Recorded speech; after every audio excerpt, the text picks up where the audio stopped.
Hello, Audible listeners. Hi, everybody. I'm your Audible Live host, Michelle Collins. Today, I'm going to be chatting with international bestselling author Wendy Walker, who recently released the Audible original American Girl, performed by the incredible Paige Layle. So, first of all, thank you, Wendy, for taking the time to join us. And also, congratulations, because I know that the book has just hit number one on Audible, which you must be over the moon excited about.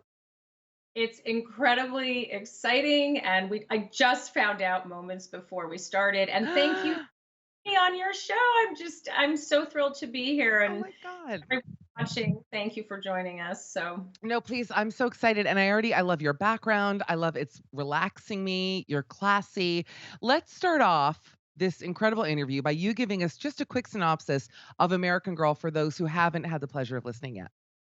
definitely. So American Girl is a story about Charlie Hudson, an autistic 17-year-old who gets caught in the crosshairs after a ruthless business owner who's also her boss is found murdered. And Charlie may know more than she even realizes. And so that puts her in danger. And she's also determined to protect the people in this small town that she loves. So it's a murder mystery, who killed Clay Cooper. It's a thriller, what will happen to Charlie Hudson. But it's also very emotionally charged with these relationships that Charlie has with the people in her life and a lot of the issues in this small, economically challenged town. And I have is it's everyone's had a boss that secretly I think they would love to show up at work and be like, "Oh my God, are you okay?" Like, is this based on maybe a boss that you had in your life, or is this just more of a is it truly fictional? So much of this story is based on my life. I mean, I that never happens in my books. Sometimes there'll be one little thing or a moment, but when I got the inspiration for this character, which is how this book began, I then decided to have her walk in my shoes because I worked at a sandwich shop, and it was one of the most fascinating times of my life because I was surrounded by women like Nora and Janice and ruthless, managers like Clay Cooper. And there was, I mean, this was back in the 80s, so there was no Me Too, there was none of that. So the sexual harassment that went on and the it was just all of those things. And I thought this is such a great backdrop for the story, and I know it already. And so I just used it. Yeah. By the way, I read a lot about you going into this interview. I want to talk all about competitive figure skating, Goldman Sachs. Never once did it mention that you worked at a sandwich shop. And as a lover of food and sandwiches, I'm wondering why, because I think that's a great detail about your past. Yeah, and you know what? I was very type A. I was very driven. And so if I was going to be working at a sandwich shop, I knew every slicer and dicer. My friends used to joke. I could take 10 sandwich orders. I still remember lettuce, tomatoes, pickles, onions. We also had hot peppers, mayo, mustard, ketchup. I mean, I did the inventory. So much of what is in the book about the sandwich shop, which is really the backdrop for the story, I just drew Mhm. from this time in my life because it was really interesting, I think. And I I think a have lot to of know people, about, yeah, go on. yeah, I think a Well, lot of I'm people telling you, have jobs. 100%. Every teenager, I worked at J. Crew. I don't know if I'm allowed to bring brands up here, but you either had a retail or a food job growing up. You fell into one of two buckets. I was a retail girl, but I had food friends, and it's stressful when you're a teenager, and all of a sudden you're kind of foisted into these adult jobs where you're like, all of a sudden, like, wait, I don't get to like kind of be sloppy anymore. I have to really focus. And I mean, you see it in this story as well with Charlie a little bit. Absolutely. And Yeah. um, part of what I wanted to bring out in this book was the juxtaposition of being on the brink of achieving these big goals, right, as a teenager, but then the realities of being an adult and having had these adult jobs and having gone through adult situations. And sometimes your dreams get bigger and sometimes they get killed and Mm. squashed. And so, you know I really wanted to capture all of that. So the characters in the sandwich shop have come from all different walks of life, and they expose Charlie to so many different paths that people can get on and not get off of. I have to say I love your writing. I also love that you really base most of your stories on real life things that have happened to you. You wrote a book about online dating, and I learned that you've had friends who online dated. Do you ever get to a point when you're writing, I'm curious about this, where you're like, maybe that's too personal, or you think I really have to change these details because I don't want to offend someone, or do you ever have that on your mind, or do you let the process kind of take over? Now, in fact, most of the books that start with something personal get changed. And I am very careful to not write about people I know and to not write head on experiences that I've had because I really like to keep a little bit of distance between my personal life and my professional life. But so the inspiration comes from personal experience sometimes, not always. I've never been, and don't look for me. I was held, the woman is held captive at a creepy farmhouse. That never happened to me. So it, the stories are inspired by it, and I do try very hard to distance it. I will say that American Girl, the things that I just let loose with were in the sandwich shop. I just there was no reason not to. There was no reason not to. It's not highly personal. It's not, lettuce, tomatoes, pickles, onions. It's just Right. it. And for me, there was a great deal of joy to be able to relive that experience through the book. So I just did it. Uh, a great tease, even though I know this doesn't happen, is to tell the people viewing now that you actually reveal what's in the tuna salad. That's just a joke for us. We don't have to go there. You read the New York Times, you get the reference. But anyway, um, going into Charlie's character, and especially because you are clearly, very educated, and I can tell you're a very detail oriented author, writer, and just person. How did you research this character, and why was it important to you to kind of make this main character someone who, and the word that they use here is neurodivergent, which sounds like a kind of an all-encompassing word, but maybe you can kind of explain a little bit this character and sort of the issues that she faces. So Charlie did not start out with any particular diversity or anything. She just started out as this teenage girl, but I needed to give her certain qualities to tell the story. So the main thing that she needed that most 17-year-old girls do not have is a strong motivation to analyze and assess all of the people around her, to study them, to make rules about them so that she can predict their behavior and keep herself safe and keep herself moving forward. And as I started writing in her voice, which I very much wanted to do, I didn't want to have multiple narrators other than we can talk about the wonderful ensemble cast and the scripted chapters, but the story is told through her eyes. As I started writing her, I was asking the question, why would a 17-year-old girl do this? Unless she's been somehow scarred, but then she would be jaded and then or she's manipulative, but that's not Charlie. Charlie is innocent. She's full of life and dreams. So I thought, okay, what would make her be so concerned with analyzing the people around her? And that's when I realized that I needed to write an autistic teenager.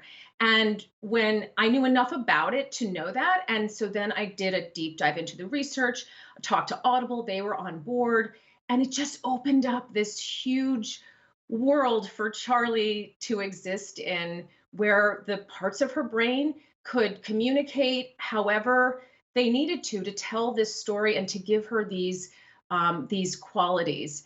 And so that's how Charlie evolved. Did you reach out as you were kind of learning about this character and shaping her? Because there are moments in the story where, she like, I don't want to spoil anything, but she meets this guy and they have a relationship. And, as I was listening to it, I kept thinking, this is so interesting because it's different than I think normal teenage girls would handle things. There was a sort of a different emotional connection, right? So how did you write a character like that? Was it something that you dealt or reached out to, autistic groups or teenagers to find out their experience? How did you approach it? So once I understood the physiology, if that's the right word, of Mm. autism and the brain, how the brain communicates and the brain development, I have a background in a little bit in psychology, having worked in family law and being trained to represent children. And I have now researched many books that have focused on brain development and how it's impacted in early childhood. I have anxiety. My whole family we Mm. have anxiety disorders that no one's like been officially diagnosed, but there we see it and we talk about it, and everyone has a different manifestation. So I do understand the broadness of the how these types of brain development issues can manifest throughout your life. Once I understood that, I was then able to get into Charlie's head and imagine and construct, how she might behave in these situations. And it's compounded by this complicated relationship with her mother. Oh So, God. oh my gosh, I mean, our how we are raised works in concert with the how our brains develop.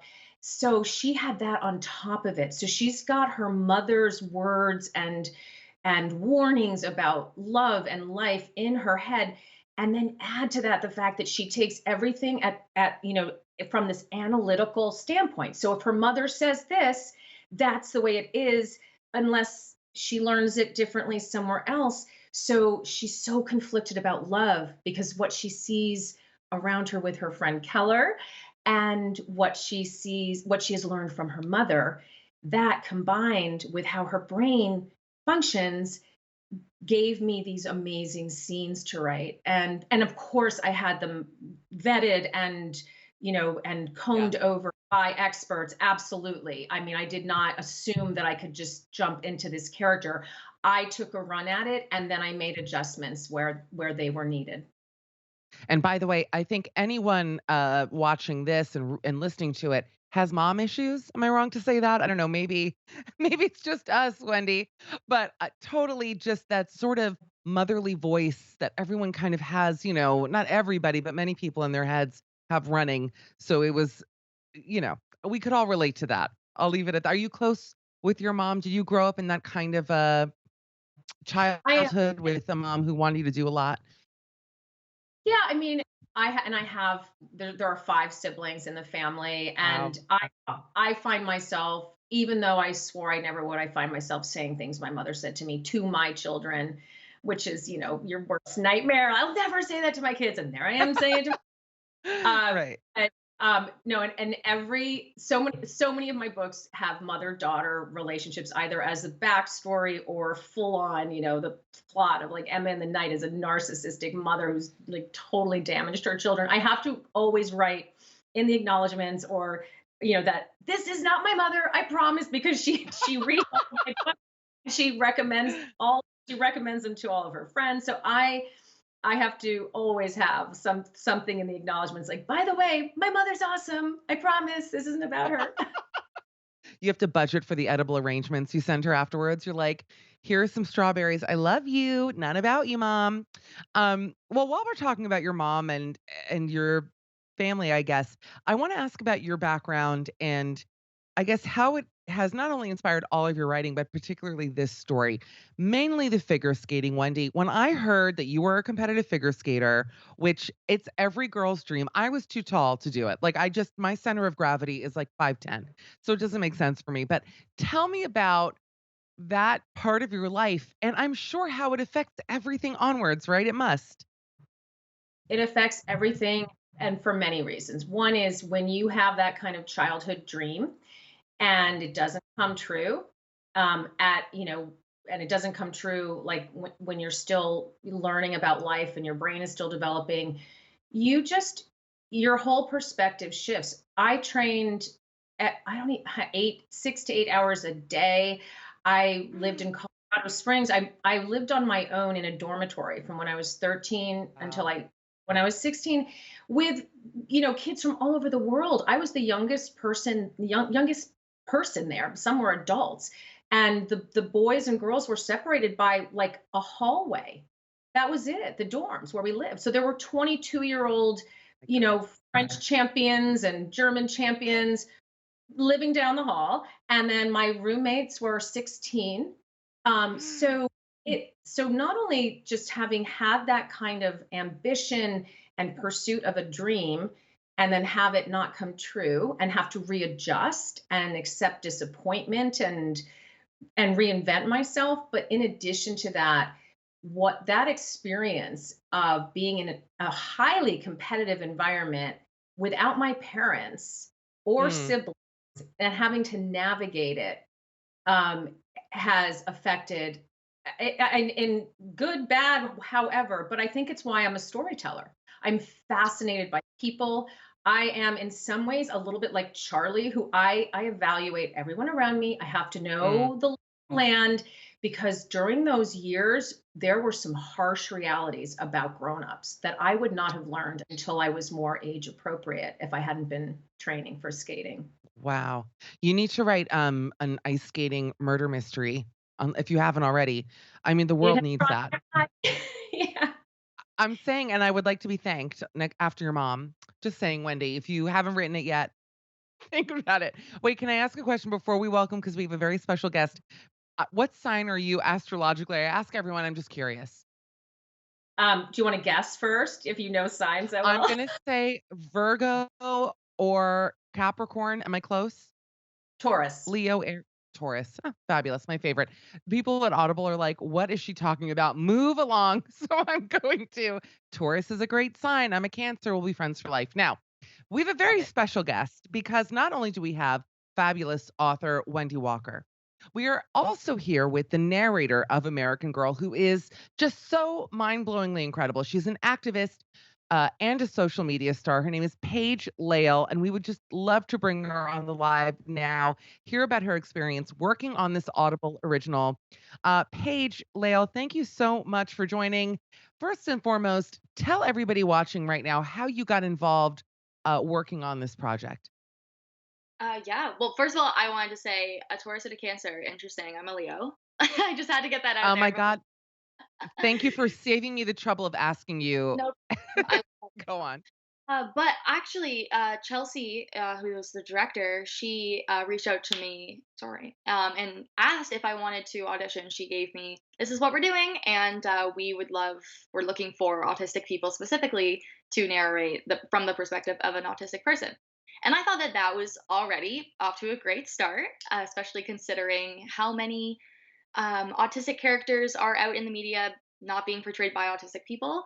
I Mm. thought that's awesome, and so I will audition. I didn't think anything was going to be too nuts. I thought I'll audition and we'll see what happens. And yeah, then they liked me or something, and the rest is history. And now I'm here, and I couldn't have asked for anything better. It was shocking, but in the best way possible, and I'm very, very thankful. It was an amazing opportunity.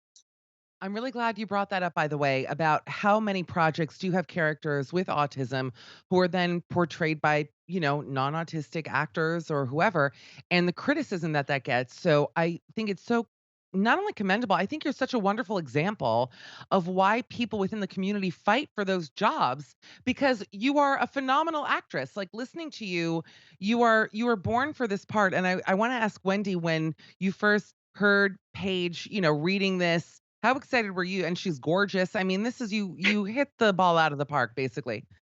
Thank you. Oh my gosh. So Audible surprised me. I didn't know that any of it was ready, and they came to just shoot a little promo video, and they put headphones on me and surprised me with this finished chapter. And it's a chapter where Paige is reading with Ian, the character Ian, and it's a scripted chapter, so it's even more powerful. And she was so amazing, just bringing Charlie to life. And I actually started to cry, and I was so embarrassed Aw. because I'm in my living room. There were like, like 4 or 5 people in my living room, like whatever, filming it, and I'm just like, ooh. like starting to cry because almost like I have three children who are almost all grown now, and it's almost like if you like looked at your baby and then in like a few months later saw them as they are now as grown children, because the character that I wrote was like is limited by my imagination and my words, and then to have somebody then transform that character into this other dimension, it was moving. I don't know how else to describe it. It was moving. It was Mm. amazing. And Yeah. Paige, for you, what was this experience like going into the booth, getting to read these words, and basically becoming Charlie? How was that for you? Did you like take your work home with you, as they say, or what did you feel doing it? I felt, well, first of all, I'm just reading books. I'm hyperlexic, so I'm like, this is gonna be a breeze. No worries there. A great time. And as I read everything beforehand, and I thought this might be a problem, only because I know what Charlie's feeling, and I know it really well. Everything that Charlie says and feels and all of the things, I'm like, this is me, this is me, this is me, this is me. And so where I thought the problem was going to be was, what if I'm the only person in this that knows what Charlie's feeling? As in, I went in and I thought, I feel like Charlie would say it in this way because that's what I would do, and we're very similar. Would, like, the producers and directors, would they go, "Oh, can you do it this way?" Was Mm, I going to be pressured almost to be neurotypical? You know, it was my first ever time that a character was explicitly autistic that I was performing. I mean, I'm autistic, so most characters I perform end up being a little autistic anyway, but this was the first time that it was like, here's autism, be yourself. And I was nervous to be myself and to see how people thought. And I was very, very pleasantly surprised that the entire team thought it made sense. And they mm, thought, yes, as you should. The only things that they said, oh, you need to go and work and go more into that, was talking about Charlie stimming.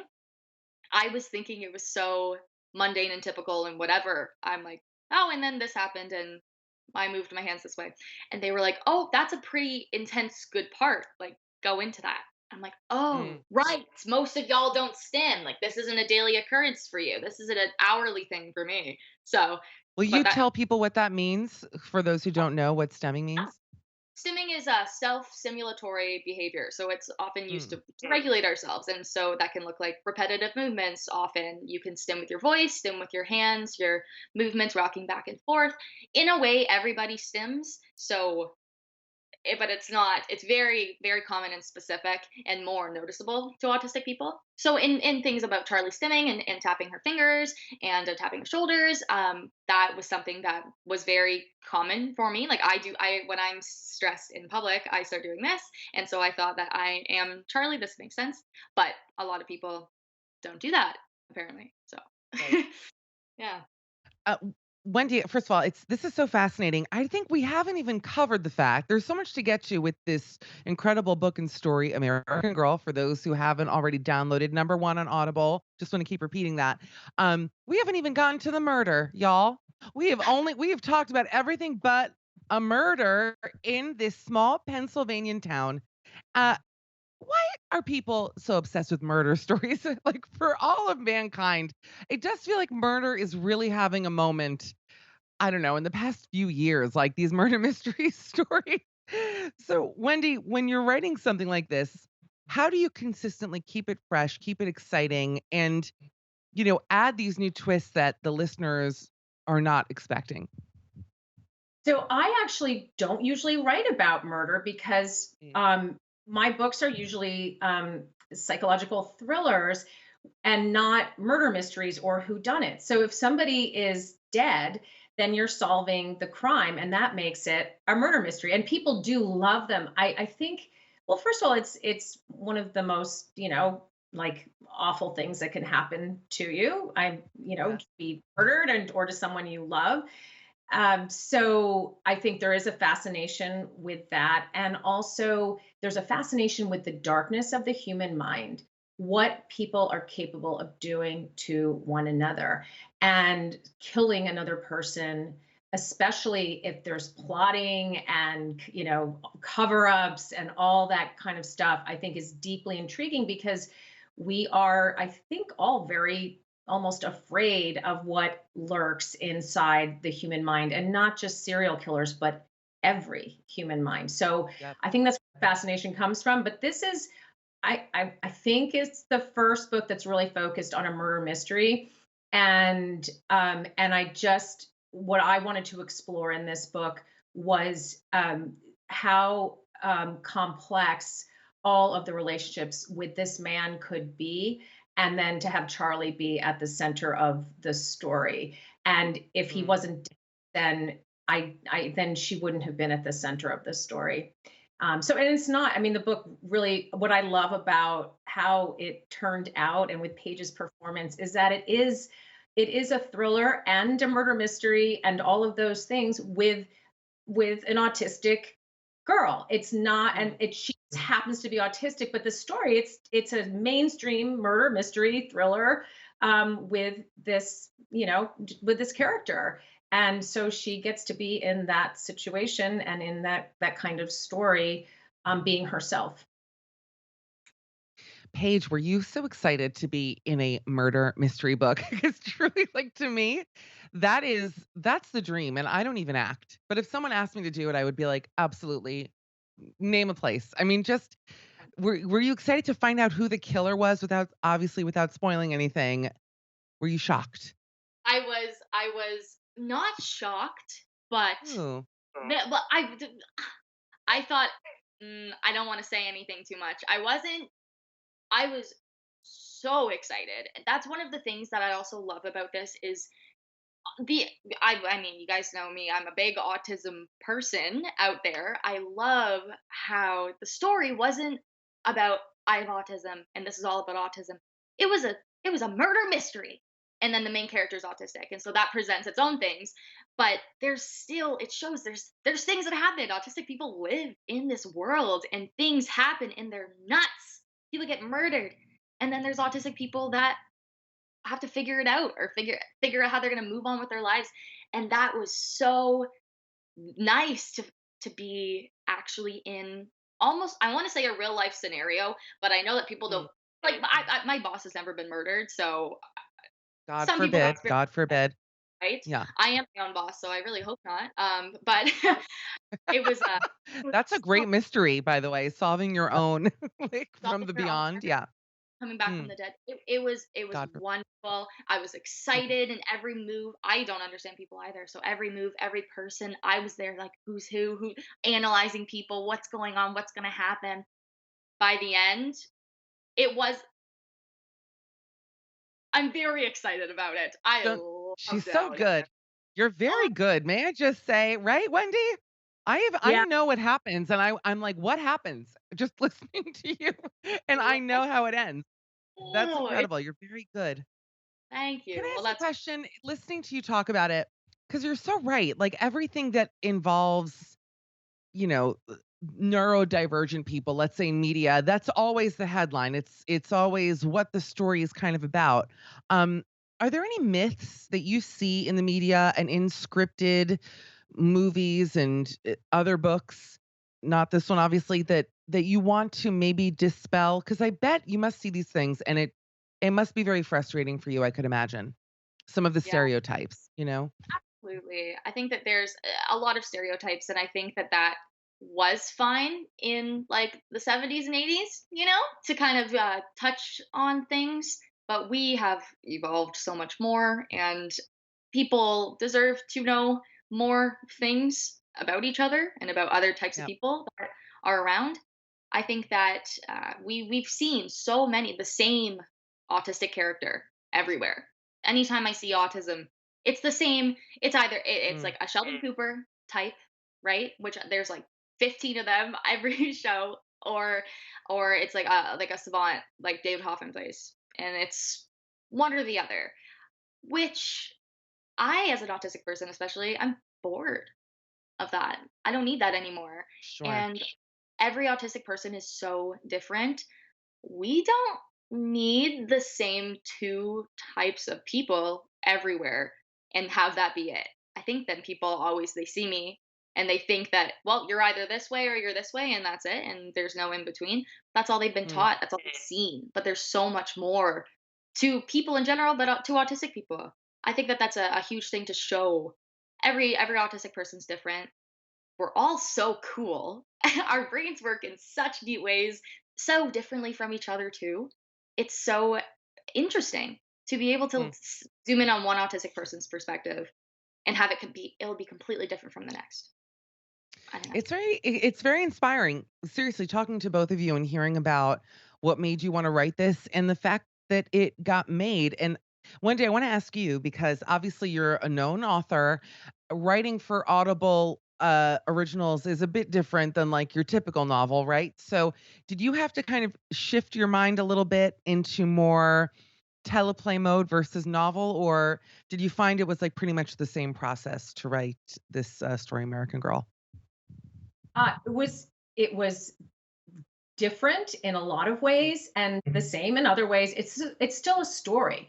At the end of the day, we are telling stories. And what I love about the new formats that Audible is using with the scripted scenes and the sound effects that make some of the chapters sound almost like a radio play, and then writing, knowing that I'm writing for audio, I focus a lot more on being in the head of the character and limiting the dialogue in the non-scripted scenes so that that character, when it's being performed, the performer doesn't have to sort of go into the voice of anyone else, unless it's necessary, but can really be in her head, so you can almost feel like this friend is telling you a story. And if you think about it, that's how a lot of stories are told. I'm telling you a story right now about my life. Paige is telling you a story about her life.